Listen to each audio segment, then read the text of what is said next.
All right, I think we're live now. Am I right? Yeah, we live. Okay. We live. All right, greetings everyone.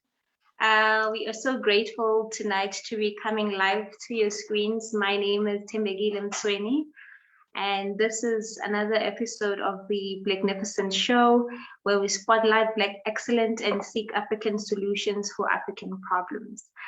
So before we start today's show, I have a very important announcement. Arise Black Child and Ubukhosi Solutions are presenting the Black Education Masterclass.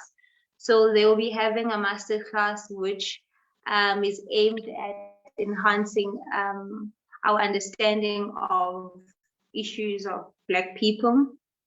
And I think there is a registration fee of 50 rands minimum, but they welcome additional contributions to people who are able to do so.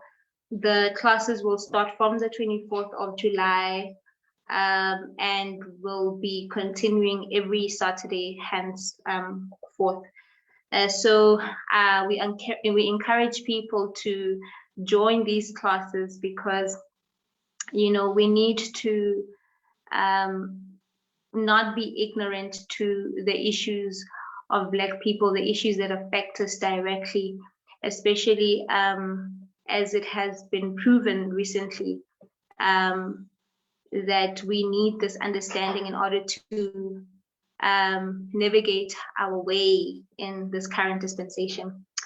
So having that out of the way, on today's show, I'm so I don't know, excited, but at the same time triggered by the conversation we're going to be having today. We will be dissecting and analyzing the recent occurrences that we witnessed in the couple of weeks from now. The unrest, the protests, the lootings. We're gonna try and gain some understanding of these issues.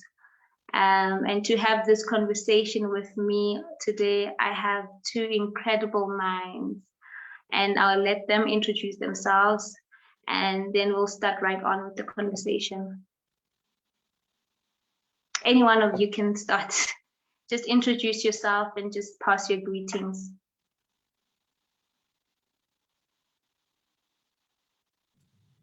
Okay. Hi, everyone. My name is Thandekile Mbatha. Hi to everyone at Arise Black Child. It's great to be here. I'm looking forward to the conversation that you're about to have. I think more will be unpacked as we talk and engage. Yes, thank you so much, Thandekile. We welcome you. Yeah, good evening, everybody. My name is Sifiso Xaba. Yeah, no, I'm just a servant and an activist of the Black community, more in particular. There is nothing much to be said about me for now. Thank you. Okay, I like that. It's almost like let the thoughts speak for themselves. I can't speak for myself. I'm very excited to have this conversation with you. And I guess a great place to start is I want to know from both of you, how did these occurrences make you feel? And I know you're an activist and, you know, you are scholars or you are professionals or whatever capacity you hold in your profession. But let's put that aside. As an ordinary South African, as a Black person, as a human being, how emotionally and psychologically did these occurrences make you feel? What was your emotional and psychological reaction? I know a lot of people have been triggered, a lot of people have been fearful, anxiety was provoked. How did each of you find these occurrences? How did you feel? Let's start with you, Thandekile. Okay, thanks for that. Personally, the past week or so. I think this didn't really start last week. It started a few weeks back, with things taking place at KZN. And I think since then, I've been left with a lot of questions, more than anything. I think, not to reveal my age, but with the number of years where you've seen such things happen, I've often asked myself in the past week, what now? And that's the feeling that I'm left with. I'm left with the feeling of what now? I'm left with the feeling of, we know the problems that have, come to the surface, or that have allowed this volcano to erupt. If it's even erupted, because we're not even sure if this is the beginning, is the end, is the middle. But I think a greater part of us as South Africans have an understanding, or have some form of knowledge of the issues that spiked these occurrences.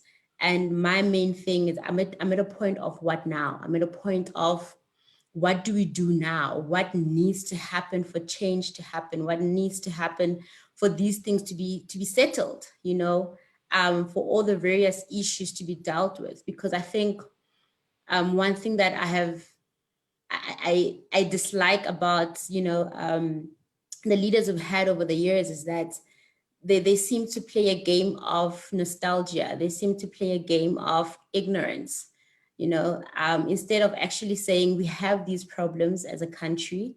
How do we address them? What needs to be done from a leadership perspective, from a citizen perspective, from whatever perspective? And I think, just to really answer a question, I'm at a place of what now, more than anything else. And that's psychologically, because you're constantly trying to think about what needs to be done, what can you do, what can I do? But I think I'm at a bigger picture level now of saying, something needs to be done. Something needs to be done, but what is that something? Oh, wow, awesome. We'll unpack that as we conversate. I like that you said there are a lot of questions that one asks during this unprecedented time. Yeah, I don't know, Sifiso, how have you been feeling? Yeah, no, the issue is that just like I think Mbatha Shandu was saying, that with a lot of things that you've realized, a lot of things that you've been looking, the developments therein, you begin to get used and get acclimatized to how South African society functions. You are already aware that in South Africa, if there is a national uprising, it will not last more than 2 weeks, because at the end of the day, people prioritize the naturalization of the capitalist system that is working. That means even if you have a serious issue, like one of the biggest shutdowns before this one was the one of neck, where women were wearing black and then having red lipsticks and marching. Women marched because there was a rise in the killing of black women. But then at the end of 2 weeks, everyone is like, shush, I've been off from work for 2 weeks now. I lose my job. It will start getting back to normal. Someone's like, no, I need to submit my assignment. And another person says, no, but I need to continue with my show, whatever the case is. But there seems to always be a reason that surpasses Black life and its importance. So there's always a reason to say, no, but we must prioritize a certain thing apart from the struggle of Black liberation.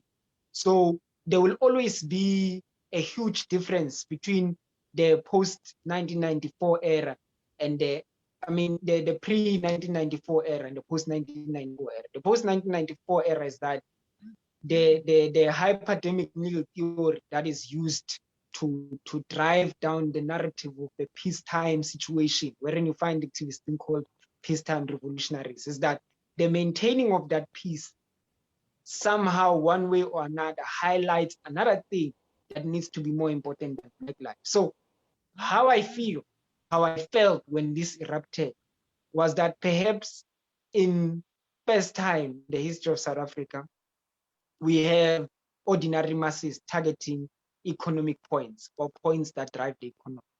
For the first time ever, we are not just burning tires and handing over our bodies to state security. For the first time ever, our people are hitting where it hurts. They are hitting the narrative directly. They are bringing out people who are sitting in their comfortable positions to negate and to discuss whether if this is labeled as a protest or just a sheer crime. So my feeling is that there is a move, but that move is just one step. It's not all the steps, but the journey of 1,000 steps begins somewhere. So that is my feeling. I feel like there's a different move. There's a spark, but it hasn't grown yet to becoming a flame. I get that. I think if I juxtapose the answers that both of you are giving me, there's a sense of, from what you're saying, Mr. Xaba, that people have normalized these kinds of uprisings to a point where you almost are not as triggered anymore, or you're not as moved anymore, or shaken anymore. It happened last time, it's happening again, it's probably gonna come and go. But at the same time, this time the extension, the depth of what the ordinary masses have engaged in has really triggered, as you say, points where it hurts the most. But on the other hand, there are people who are asking questions like, what is happening? What is going to happen from now? Thandekile touched on a point where she says that our leaders has this nostalgia, this in Asia, when it comes to issues of Black people. I want to go deeper in that point, Mr. Xaba. Mr. Zuma, the person who triggers these, or the case that triggers these, this unrest, if I may put it that way, is notorious for having fought for the very same system or freedom that he is alleged to be defying at this point in time. And personally, I want us to look broader than just Mr. Zuma and look at him as a symbol, a representative of a kind of narrative, a kind of leadership that people like him who fought for our freedom represent. And I want to understand from you, do you feel that there's some kind of entitlement to leaders like Zuma who fought for our freedom to a kind of a better treatment from our law?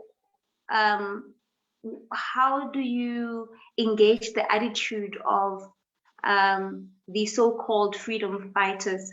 How do you feel that they engage issues of the people? And how do you feel that they engage criticisms from the people? And what do you make of the narrative of Mr. Zuma as someone who defies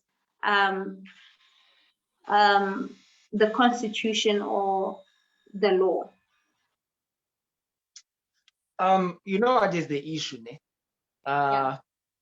The difference between revolutionaries and statesmen is the fact that revolutionaries fight completely for what their way define. Since every time a revolutionary comes to the podium and speaks about socialism and he speaks about communism, for instance, take great figures and not what we've heard after them. Let's take your Fidel Castro and how the Cuban Revolution unfolded and how the Cuban government was ran, because right after the revolution, then Fidel Castro and his forces take over the reins from Cuba. Now the structure and the model they reign is directly tied to the fact that each and every word of the revolutionary, which is Fidel Castro, should not fall to the ground without petition. Now, the only thing that we will have here is the fear of reversing, the fear of second guessing certain decisions that are implemented by fire from the revolutionary theory. Now, the issue is that President Jacob Zuma comes, and then he does not only emerge now when there is a constitution chasing him, there's Ramaphosa, but he brings him back every time he emerges to what he once stood for. But now the reason why he seems to be defying the law, if you've read most of his statements since the commission said, since the Jacob Zuma Foundation has been releasing statements responding to circumstances leading up to where we are now, you'd realize that he will always hint something like the judiciary is captured, the judiciary dictatorship. He always plays out a political influence to an arm of the state. Now, the issue is the people who fought for our freedom, like a former day, and they become the last days. They have occupied office long enough to use the institutions that are supposed to be for the state's benefit, for their own internal political party battles. And now this is not a thing that only comes Zuma supposed to court. This is since ANC came into power, there's been serious lethal battles that have been fought over the courts, but with the influence of the political parties. Now, when comes before he goes on leave, he alleges that the state is kept at all. Should we just overlook that fact and believe that Mukwege was perhaps reading too much of the Bible since he's preaching percent? Or should we take that thing seriously? So my position is that Zuma does not necessarily defy constitution, but Zuma defies the impurity of the constitutional court because the constitutional court has turned into a waging battle of the dominant factor in the states. And that is now evident enough in President Ramaphosa's addressing of the situation that is unfolding. Time and again he refers to the rule of law. Time and again he refers to the rule of law. And almost every time, whenever he comes and refers to the rule of law, whether if it's him or it's Jesse Duarte, we know that the following day, if there's a case that is going to sit of the ANC, it will definitely be against, the outcomes will definitely be against the RT faction with the ANC. So I think his defiance does not really speak direct the constitutional issue. Defiance speaks directly to the link of a division within the ruling party, which is now almost synonymous or reflective of the ruling class within the politics of the country. Oh wow, what a mouthful that you mentioned there. I think also you make an unleashing of issues of political issues that constantly wage war with the law, or the law and politics kind of contesting for a place. And I like that you say that this has got little to do with the rule of law and the constitution, but the inner battles within the ANC, because I'm going to ask another question in relation to that, but let me come to you, Thandekile. I would like to understand from you, what do you think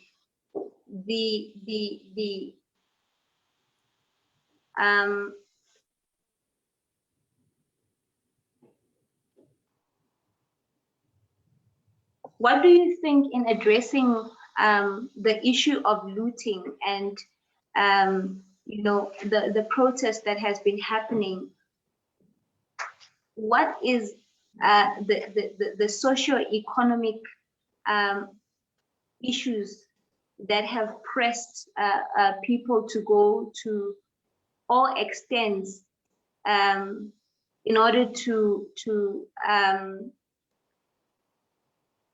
or let me put it this way: how do you think we should approach or identify with the act of people who are looting? I mean, a lot of narratives have been made regarding these people. Some people think that they're just criminals who are or who have to be held accountable by law. some people think, and therefore criminalizing the acts of these people who have been looting and the protesters. And there are people who hold the view that these are people who have been poor and neglected for a long time, and now they are retaliating and they are fighting for justice for food, and they do so justifiably. And the likes of our president in his previous address, he held the view that these occurrences are as a result of people who are opportunists who are trying to incite violence in the country and division in the country, and that they should not be allowed. And so there are diverse views about the act of looting and the identity of looter, you know. But it is clear that the case of Zuma was but a trigger of what has already been there. And I want to know from you, what do you make of it? What do you think is the burning issue if we go to try and diagnose the problem and not just the symptoms? I think one thing that we need to grasp as a country is that this is a multifaceted situation.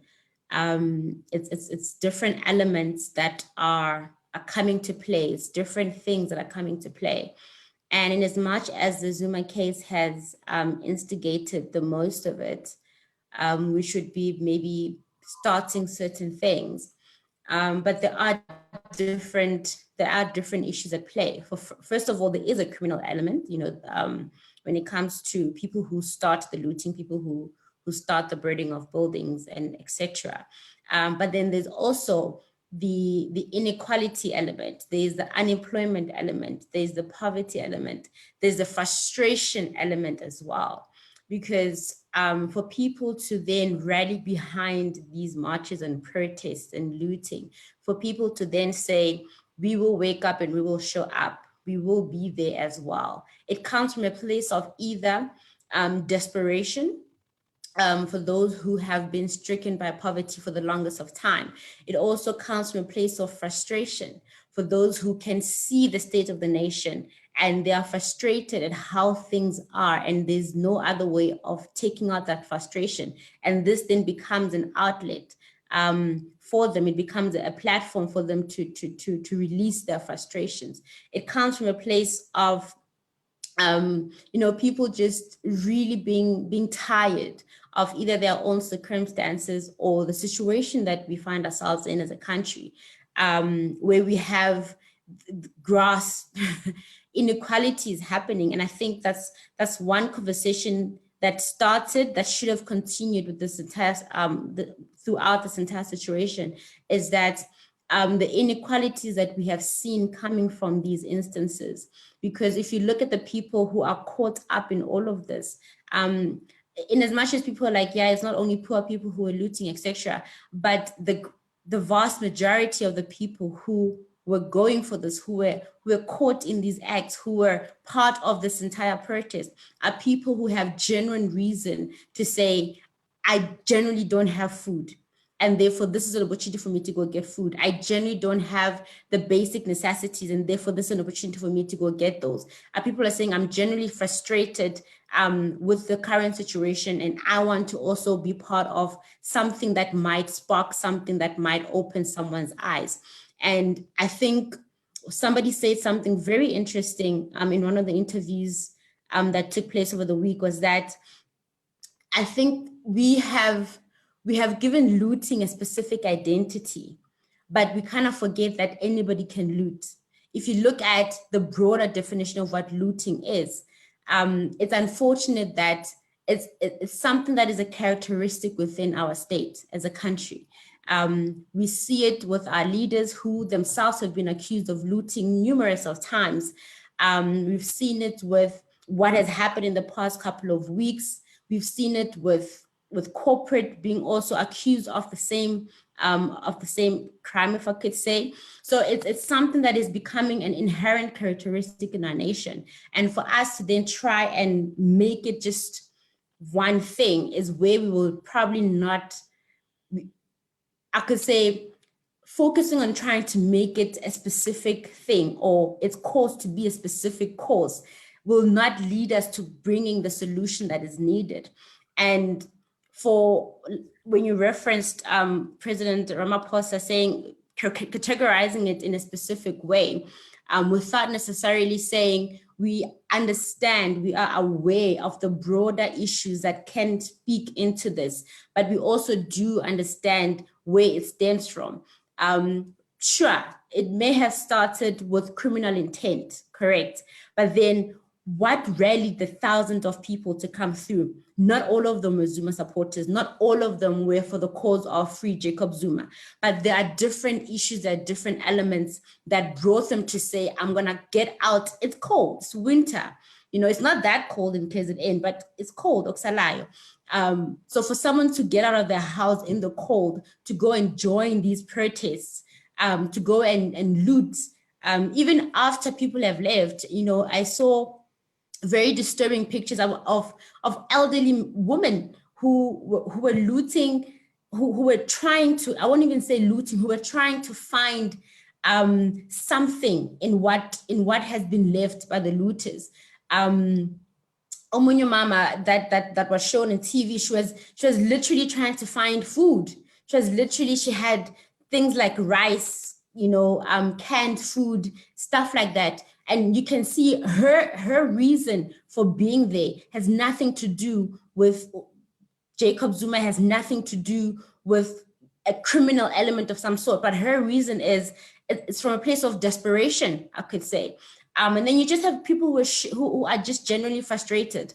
And to them, it could be a matter of, listen, if this could get government's attention, if this could get, you know, business or corporate attention, then I will be part of that. So I think that the last happenings of, the happenings of the previous week have really different things that speak to it, different things that really, that cause what we see today. And it will be a great mistake for us as a nation to then try and criminalize it and try and make it seem as if it's just one thing. We need to address the different elements that caused of this. We need to address the different issues that sparked all of this. And equally, in as much as we wanted, you know, to criminalize it and to make sure people you know, are brought to cause and the law takes its place, we also then need to do what needs to be done. We need to hold those that need to be held accountable for the other elements. The fact that we still have high unemployment rates,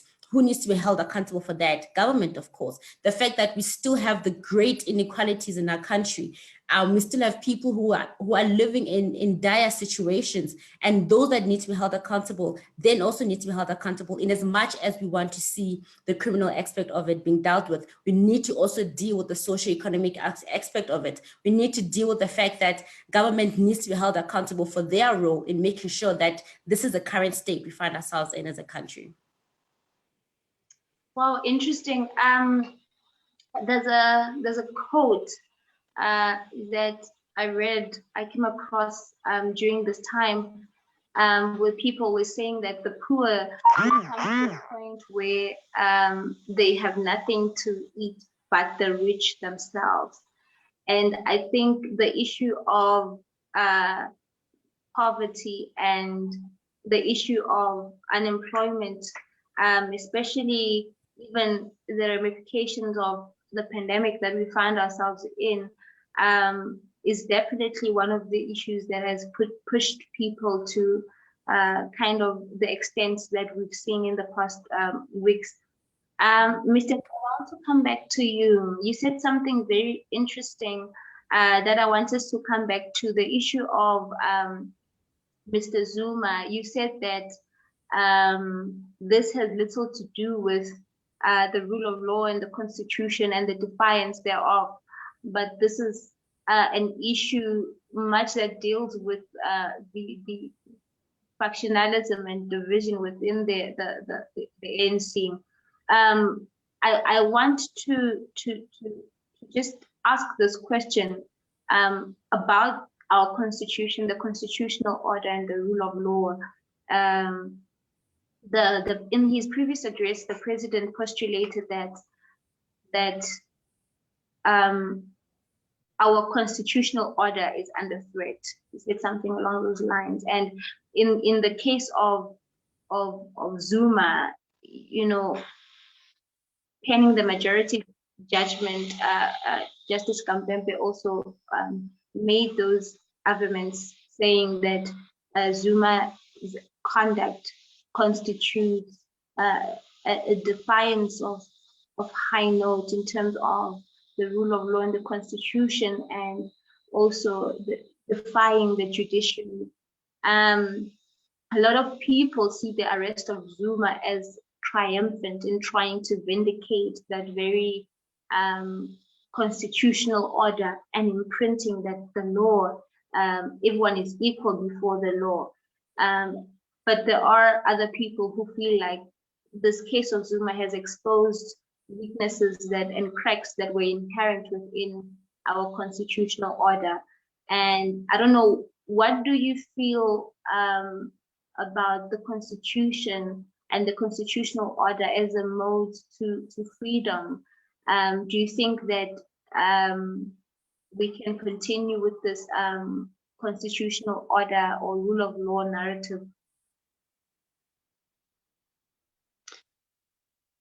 Yeah, I think, I'm sorry, there was just something that was disturbing me, so I couldn't catch some of your question. But you see, the thing is this, né? In relative to what Shand was saying when she outlined the issue of the character of the uprising. Do we criminalize it? Do we leave the socio-economic issues and the socio-political issues that are affecting society directly? How do we react best to this thing? Here's a thing that we need to think of. If this is the worst type of a riot or an expression of a riot from society that we've ever had since democracy, this is the worst, characterized as the worst, because harbors were looted straight from the harbor. There was a video of people looting from the harbor itself. It means they are done with the malls. There's nothing else to loot in Taylor. They go straight for the harbor. They ban a dialysis practice center. They ban everything that they can set their eyes on. This is characterized as the West. Not so long, Mozambique had an insurgence of rebels and terrorists. What makes South Africa immune to terrorism? And in us trying to answer that question, we must also ask, what makes other African states who have been independent, perhaps for far too long than we have had democracy, failed and then susceptible to terrorists and rebels within their bounds? What makes ordinary people vulnerable to terrorist narratives that ultimately rebel against the government that is supposed to be pro them? Because if we are saying that our democracy is under threat, if the democracy that we are having since 94 till date was serving its people properly, you would not have such a huge number that feels the democracy is a useless thing to think about when they are burning down malls and points of economic drive. You wouldn't have people who feel, no, it's definitely, it doesn't change anything. Whether if Fikile Mbalula comes, whether if Cyril Ramaphosa walks around, it does not change anything in our daily lives. We continue with the plan to retaliate to the massacre that has happened in Phoenix. Because this is how the general narrative of the people who are affected by the murders that took place in Phoenix are feeling right. But if the democracy was serving its people, patriotism would prevail more than defiance. Patriotism would prevail more than unrest.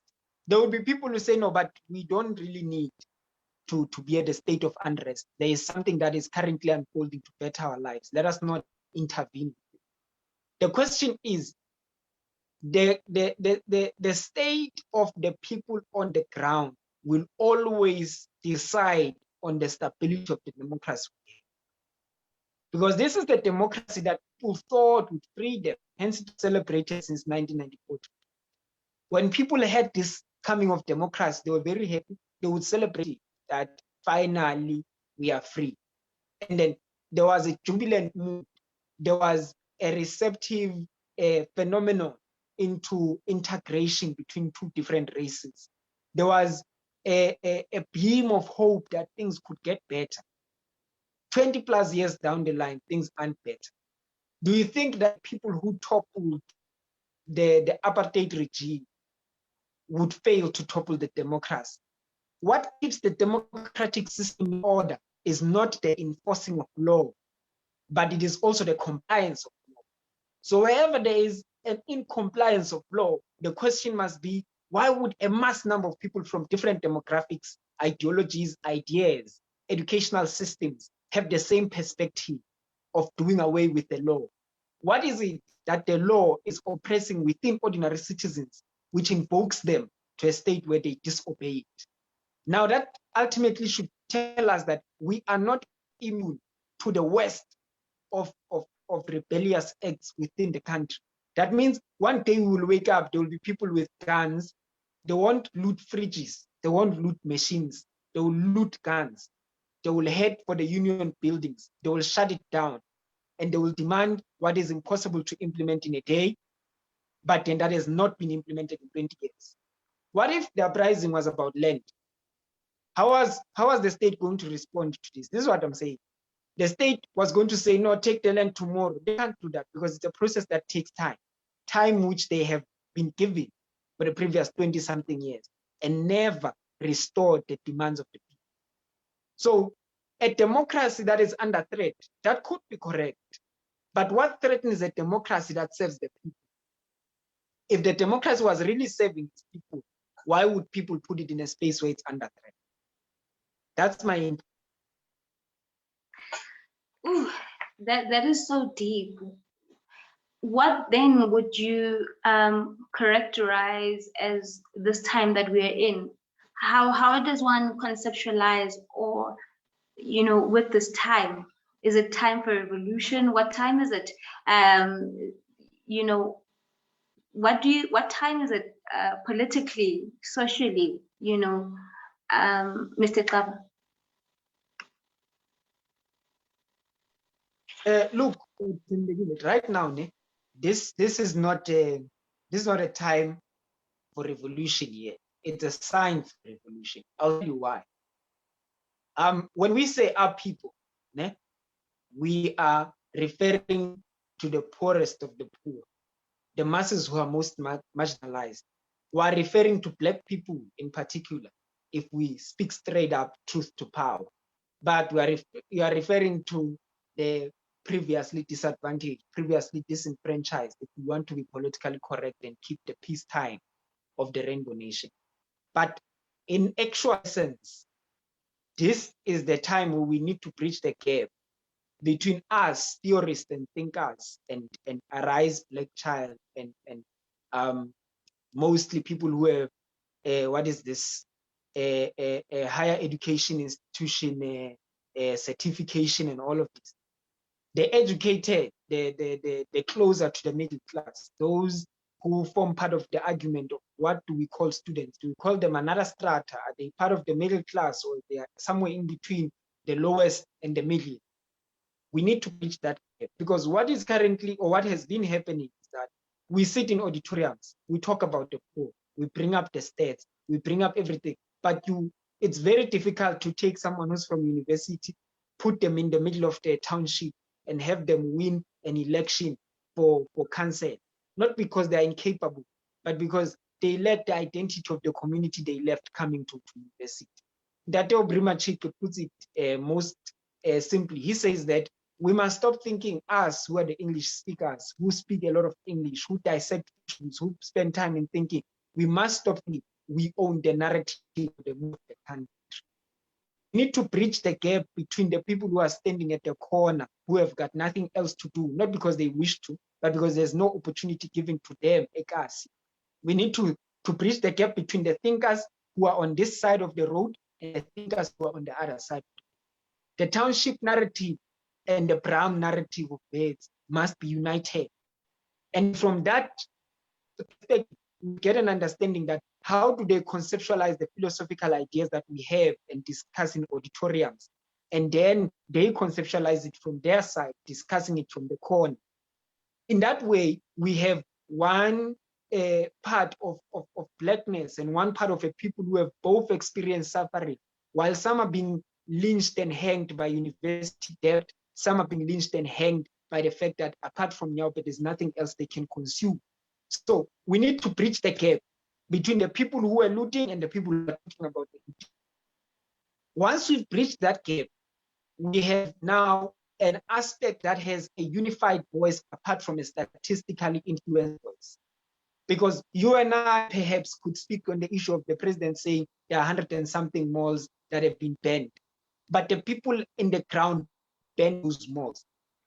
So we are speculating according to our knowledge of what might be the problem. They are acting according to their immediate affection, what affects them daily when they wake up. Henceforth, they are the ones who are banning. So we need to bridge the gap. In us bridging the gap, then we can speak about now it's time for revolution, because we know that when we act, there is no part of us that will say, but what about our jobs? But what about the fact that we work at the factories that we are banning? We know that once the people uprise, then we know that the people in the lowest of the food chain also represent the oppression that we are feeling in the corporate. The people in the lowest of the food chain also speak directly to the problems that we are facing in mid-range. So this is my issue. My issue is to say we need to unite the narrative first before we can say it's time for a revolution. Now it's time for reaching of ideas. To us, we've had these ideas for quite a long time now. Most political parties emerge upon them. But here's the thing, the implementation of those ideas comes directly from the unifying of those we are speaking about and hoping to change their lives, and the ones who are promising to change the lives of the others. Interesting. Thandekile, I want to know from you then that, do you think that the ANC is going to survive this era? We are preparing for elections, and there are people who said, someone said, if the ANC survives, then South Africa will not. What is your feeling about the political landscape that we are approaching in terms of the elections first, but just also broadly? I'm not a political analyst, I must say that. But from where I sit, I think chances are that the ANC might survive this.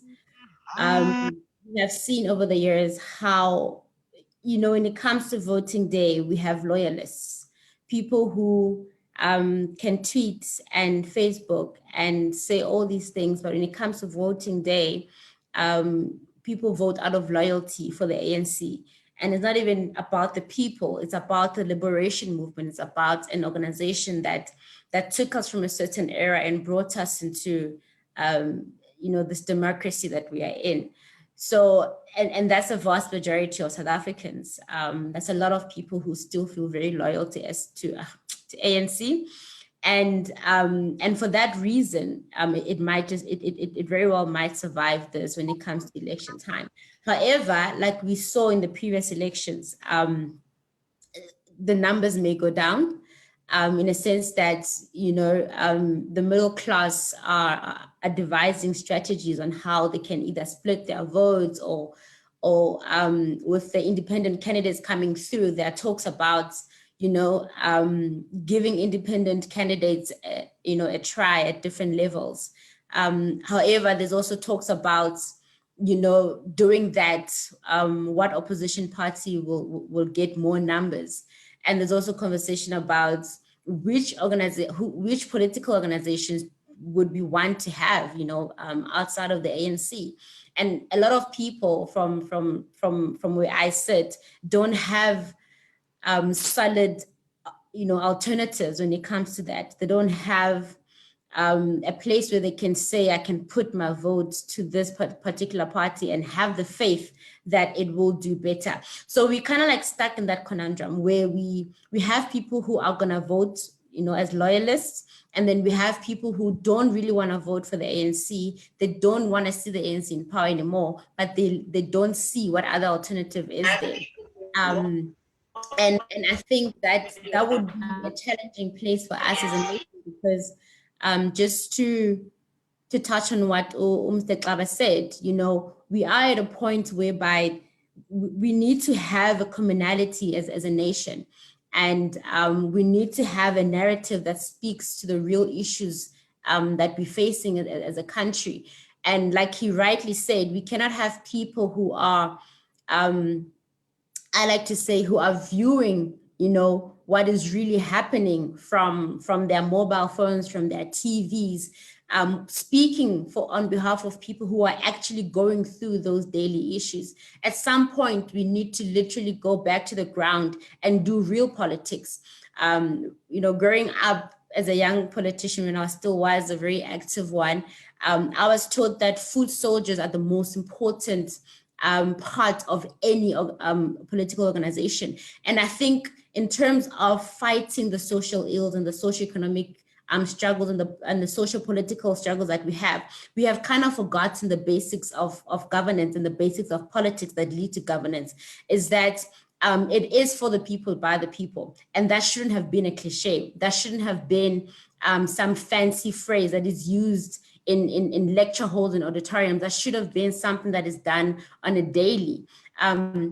So in terms of the ANC surviving this, it actually might survive this, unfortunately or fortunately, for our country. But then I think as citizens of this country, this should open our eyes. This should get us to a point of saying something needs to be done, and what are we able to do, or what are we willing to do to fix the situation?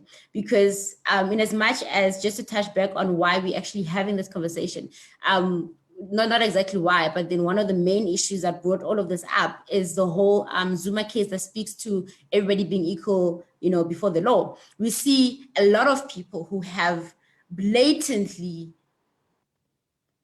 seem to be out of reach of the law. And unfortunately, those people are people in leadership. And with the nation, it's not as if we are blind to that. It's not as if we are ignorant to that. But that is a kind of perception that leadership is giving us. That is the kind of perception that the law at times is giving our people, to say, you can't say everybody's equal before the law, but there are so many people who have done so much wrong, and they're still continuing as if nothing is wrong, as if nothing has happened. And it's those little issues that we need to see as citizens, Manje. But how do we then get ourselves to a point whereby we are able to bring the solution that requires, that is required for the state of the nation, that is required to build a South Africa that we can all live in, you know, as equal as possible, you know, with everybody having opportunities and all those things. And I want to say something, but part of me is a bit reluctant, but I won't say it, but maybe one day I'll get the courage to open that can of worms. But before I do that now, I'll stop there. But I don't know, Thembekile, I'm really at a place of what now? And unfortunately, when it comes to the political landscape, that's something that requires, you know, ordinary citizens to actually pick up whatever that needs to be picked up non-violently, and actually say something and do something that will open the eyes politically, to give us a political solution that will go hand in hand with a socio-economic solution, because South Africa is a very politicized nation. And unfortunately, that's how it is. When it comes to our governance structures, they're very politicized, and therefore, for us to be able to find a way forward, we need a balanced solution to this. We need a balanced socioeconomic solution, a balanced political solution, and a balanced economic solution.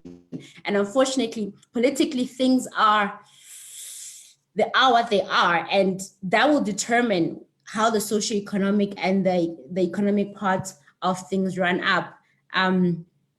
Personally, I would like to see the ANC be taught a lesson. I usually have a motto that says, just take away the lollipop for 5 years and see what happens. Let's just take away the power a bit for 5 years and see what happens. Maybe, just maybe, that's the eye opener that the governing party needs. At the same time, do we have, adequate oppositions? Do we have people who will say we have the best interests of our people at heart, and we will bring about the change that is needed? So, I mean, that's a debate to have on another day, but unfortunately, that's where we are politically. So in terms of things changing on that side, it's gonna take more than the past few weeks. It's gonna take more than the past few weeks. Very interesting conversation. And of course, we're running out of time.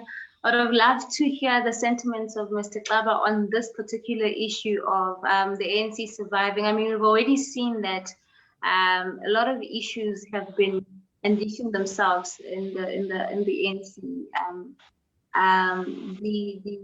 The Mr. Ace Mahashule issue being one of them. And there seems to be a lot that is boiling down there. But I also have something else that I want to ask Mr. Xaba, very interesting.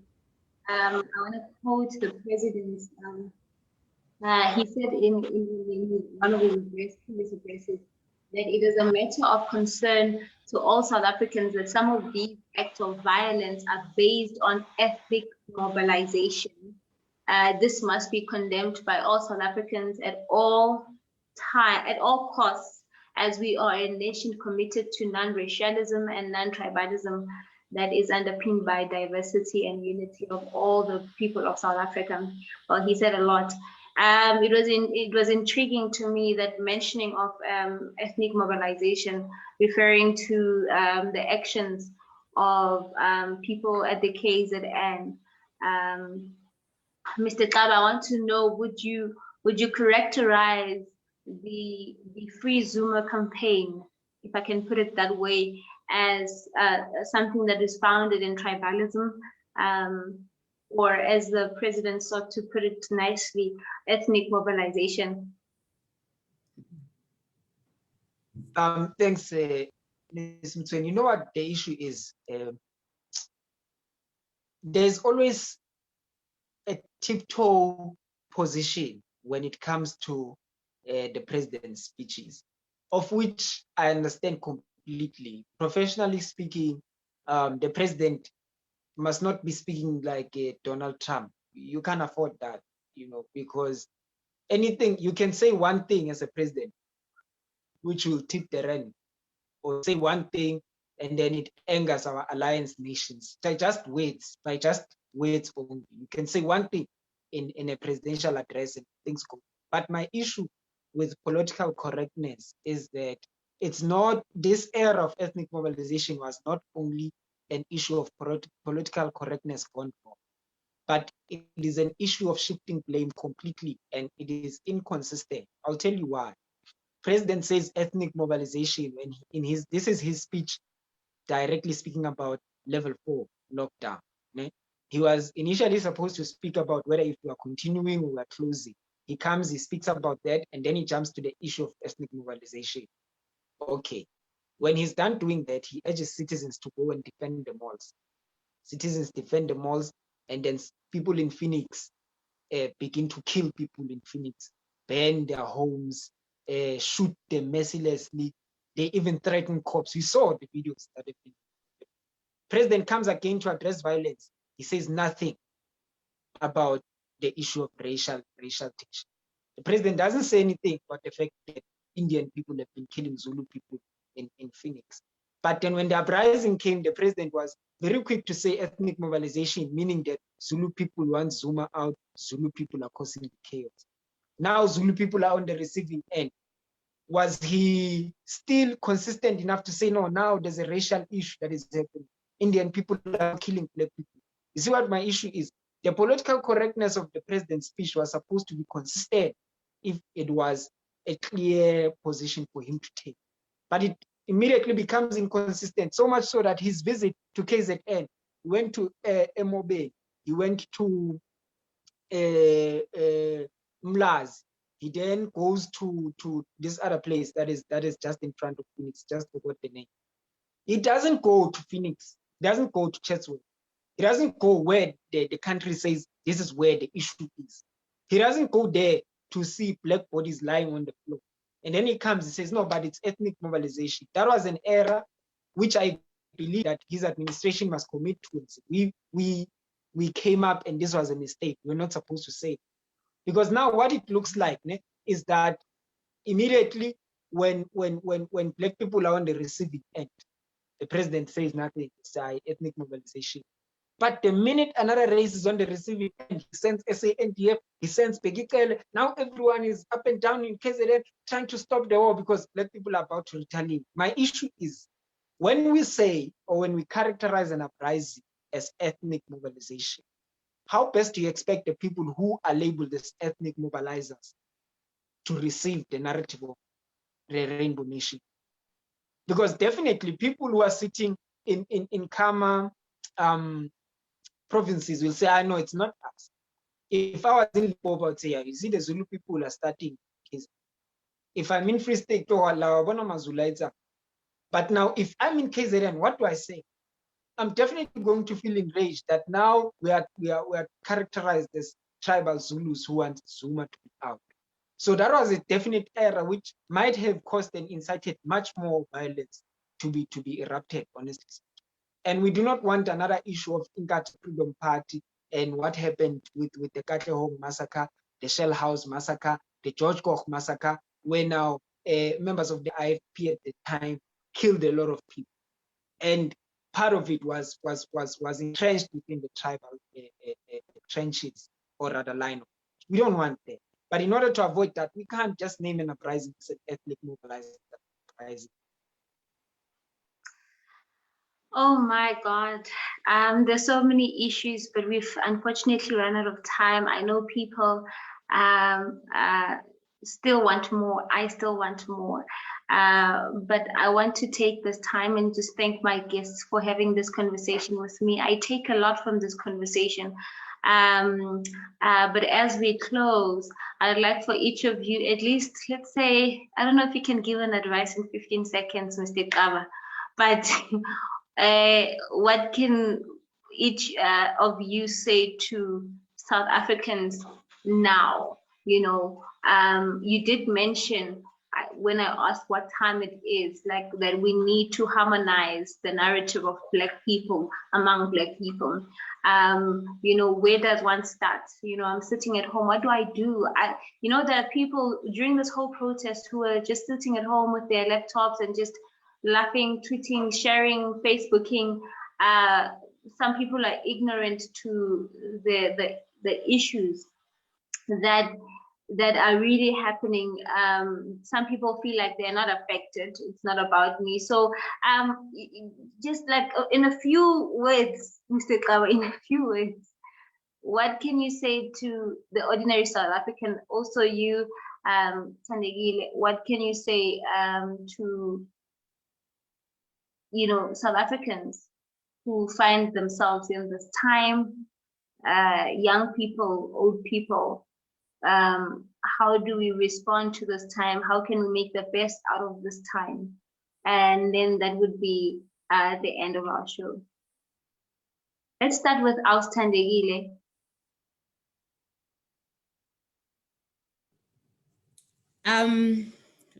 Try and be short.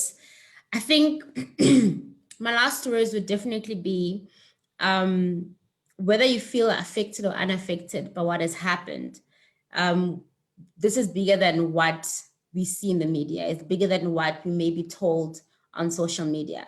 So I think what we need to do as South Africans is to think deeper, think broader, and try to be more intentional with our response to this, to the situation we have. It's great that we have cleanup campaigns. It's great that we have, you know, we are giving and we are helping people who are in need of food and all of that.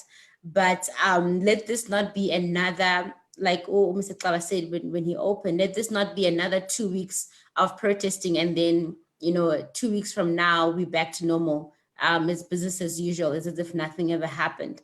Let this be an instance in our country as a people where we ask ourselves real questions about the state of the nation, where we ask ourselves, deeper questions about where we are as a nation. And then I think from there, we can be able to identify individually, what can I do in my space? What can I do where I am? And people who feel unaffected will actually realize that this affects each and every single one of us, the privileged and the non-privileged, the advantage and the disadvantage alike.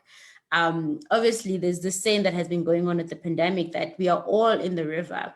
We may be in different boats, but at the end of the day, we are all in this country and we are all affected by what happens to it. We are all affected by what has happened in KZN and here in Gauteng. And it's up to us to ask ourselves the real questions and not be afraid to go there and not be afraid to have those conversations with those around us. Thank you very much, Mr. Xaba. Your final words. I think what South Africans need to understand, not from a point of fear and not from a point of inciting violence, but from a point of reality. We can't keep up the smile if it's an act. We can't. Not as a nation. We cannot. The Rainbow Nation, if it is built on a true rainbow, no one holds up the rainbow. No one comes under the rainbow and pushes their hands up so that it stays on the sky. It is something that is spontaneous. It's part of nature. This Rainbow Nation of ours, we're holding it with both hands so that everyone else can see. We're holding it so that the rest of the globe that seemingly suggests that we have the best constitution ever can keep clapping their hands. We cannot sustain that forever. That's just not going to happen. Things can get worse. This is the narrative that no one wants to speak about. Afro-pessimism teaches us that things can get worse. We can wake up in a worse state tomorrow. And the only way for us to prevent the narrative of worse things coming is if we become the best front-end troopers of our own democracy, apart from other things. I think that's all. Thank you so much, Mr. Sifiso Xaba. Thank you so much, Sis Thandekile, for joining me. This was a very interesting conversation. I'd like for us to have more conversations about this because it's about time. Thank you to the viewers of the Blacknificent show. Until next time, goodbye.